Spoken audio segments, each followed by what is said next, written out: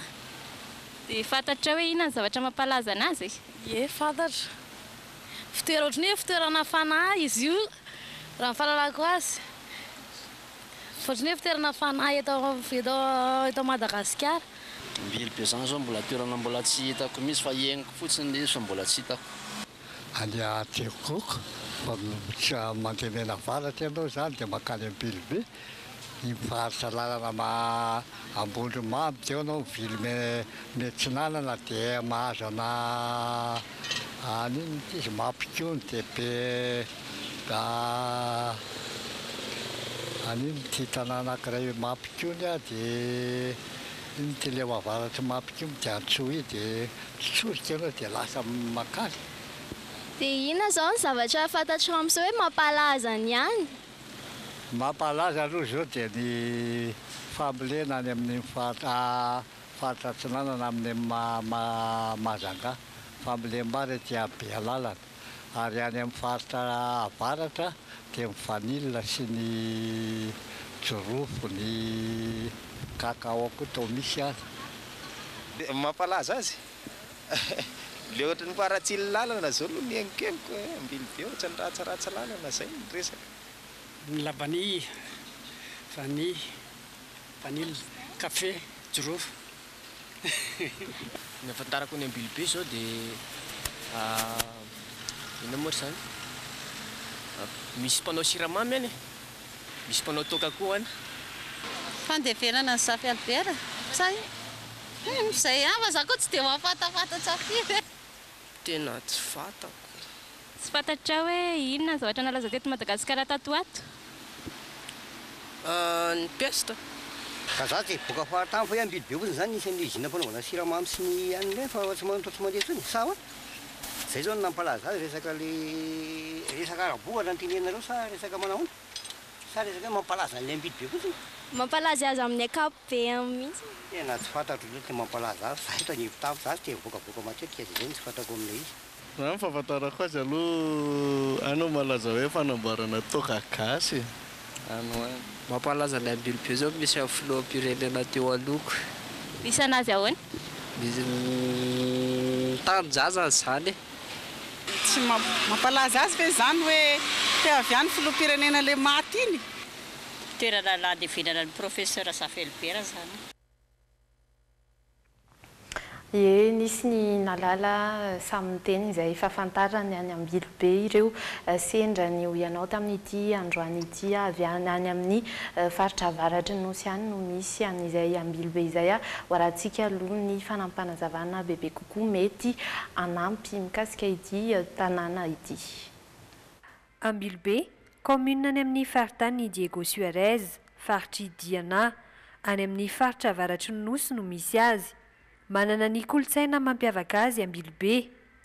Anisan'ny mampalaza ity faritra ity zao ohatra ny resaka fambolena fary sy ny fanodinana ny toaka gasy. Efa misy raha teo ny orinasa lehibe misahana izany. Ankoatr'izay, ahitana karazana biby sy zava-maniry ihany koa ao an-toerana. Antony mahatonga ny Ambilobe ho tafiditra anatin'ny telo voalohany amin'ireo valan-javaboary mahasarika mpizahan-tany aty Madagasikara. Anisan'ny mampiavaka manokana ity faritra ity ihany koa ny mahatanindraza ny filoham-pirenena teo aloha azy, Professeur Safy Albert. Ie, le izy moa ho an'ny mpijery dia hitany fa naketo ankavanana mba kilalao toerana nataontsika le izy. Ny Ambilobe moa zany ampiana ihany ny resaka hoe misy ny karazana toka raha mitondra ny anaran'le tanàna mihitsy ny ankoatr'izay dia misy ny ohatra hoe raha fahalalako azy na le mpanakanto dia maro ny avy eo Ambilobe saiko zaojoby avy ohatra ny avy ny professeur Zafy moa mbola miala 30 kilometra atao hoe betsika le toerana fa iny toerana ny avaratra iny dia izay tokoa resaka fambolena an'ireo culture de rente resaka cacao indrindra fary jirofo sy sisa dia no resaka olo zaiko teo za koatra ny falimazo an'ity toerana tokavanana ity fa dia mitondra ny vaovaotsy nahafantarana zavatra betsaka izay Ambilobe izay hoentinay ao anatin'ny hafakely indray ianao.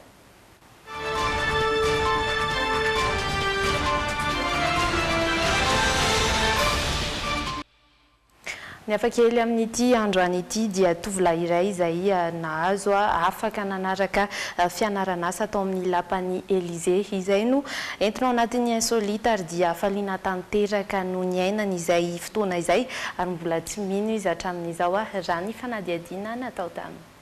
Hotsaroan'ny Mathieu Picard mandrakizay nafany manao fanazarakaso amin'ny Élysée taona fahasivy na 3e amina sekoly iray izy ary taky ny ankizy mitovy aminy dia nitady toerana ifankazarana amin'ny sehatry ny asa izy tsy nampoziny ho tena tanteraka ny nofony fa nalefany ny taratasy ary nomariny no mpandray izany Macron. Mpianatra tao amin'ny sekoly Saint-Louis Doré any Bretagne izy. Ho ana fianarakasa voalohany goavana ny tanjona napetraka ity tovolahy 40 taona ity.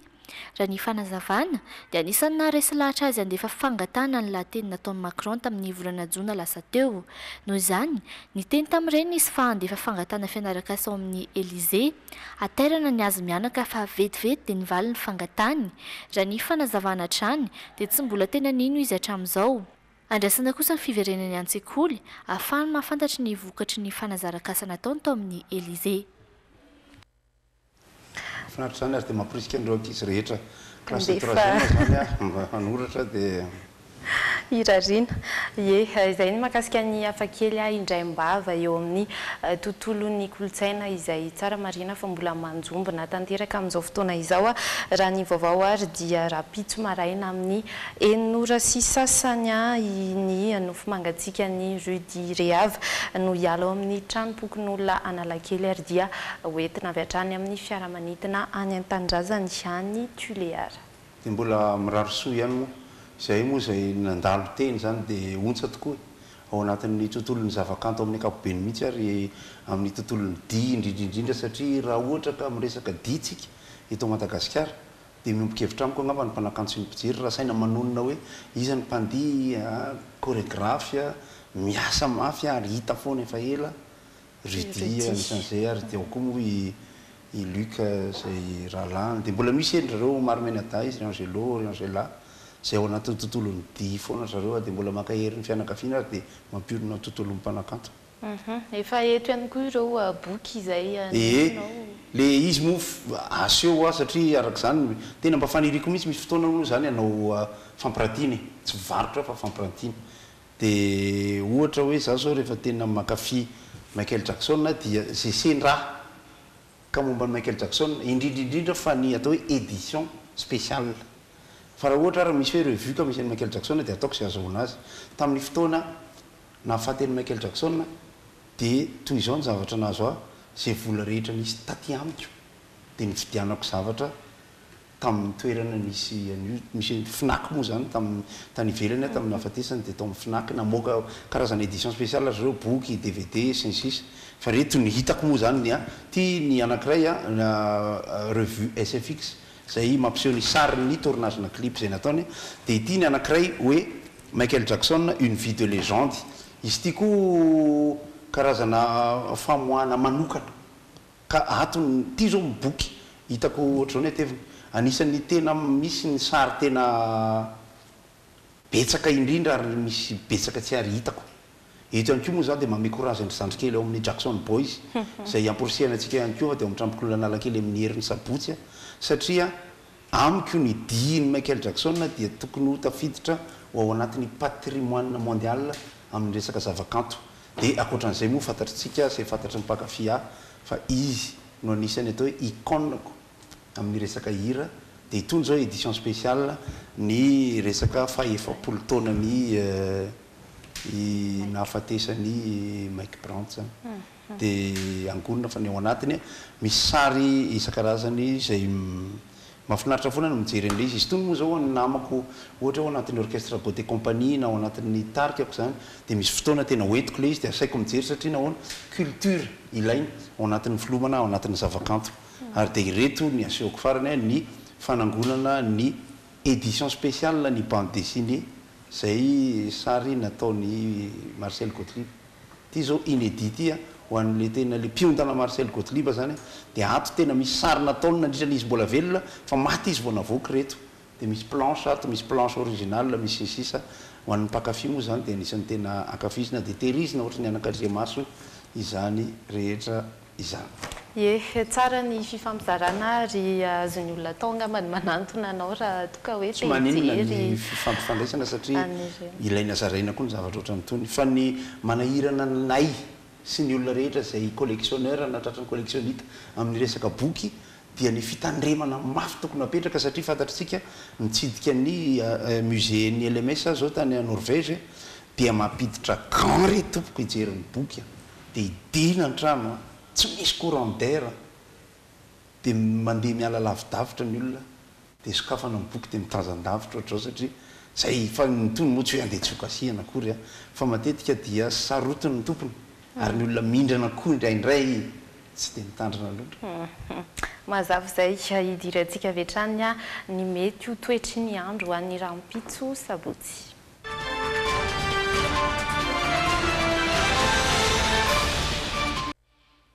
Raha ny vinavina ny sampanampamatatra ny toetr'andro aloha dia ho tsara ny andro amin'ny ankapobeny saingy araka izao hitantsika amin'ny sary izao dia ny mafana indrindra aloha eto amintsika dia ny Mahajanga any tafiakatra hatrany amin'ny 5:30 ny maripana ary dia 12 kosa ny maripana ambany indrindra izay ao Antsirabe no ahitana izany somary anorana ny Toamasina na izany aza dia fanatrany ahitana orana tandrifindroana ihany koa ho an'Antananarivo sy Antsirabe hifoha amin'ny 5 ora sy 2 minitra ny masoandro ary dia hody amin'ny 9 ora hariva izay.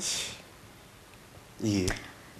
Matomatotra tsara moa tsika fa tsy maninona mbola anatin'ny alahelo ihany koa ny zavakanto amin'izao tsinona satria eo koa ny ray aman-dreny Zoky Jean-Félicien Ratefy izay nametraka ny atao hoe dia tanana be mihitsy eo amin'ny resaka zavakanto. Zany koa tsy manakana anay anasantsika rehetra fa tonga ny andro andrasana amin'ny alahady io iarahana amin'ny tarika Joary anasanareo atao amin'ny Dreaming aka ny sary ho alefantsika amin'ny hoe taizainao sy ny hoe inona ny zavatra nafinaritra eny amin'ny Bateau Beach le fotoanantsika amin'ny alahady zao fa vonona izay eo amin'ny tarika Joary tena tsy ndrindaona izahay ary dia izahay no faly indrindra amin'io raha tsorina. Eny ary dia araka izay fanambarany Gottlieb izay ho avy ry Joary izay ihany koa no mamarana ny fotoanantsika ho an'ity andro an'ity isaorana inao izay tsy nisaraka taminay tato anatin'ny Le JT mametraka ny veloma mandra-peona ho aminareo mpijery. Dia misaotra indrindra tahirina anakeo vahiniko tamin'ity Le JT ity. Veloma tompoko.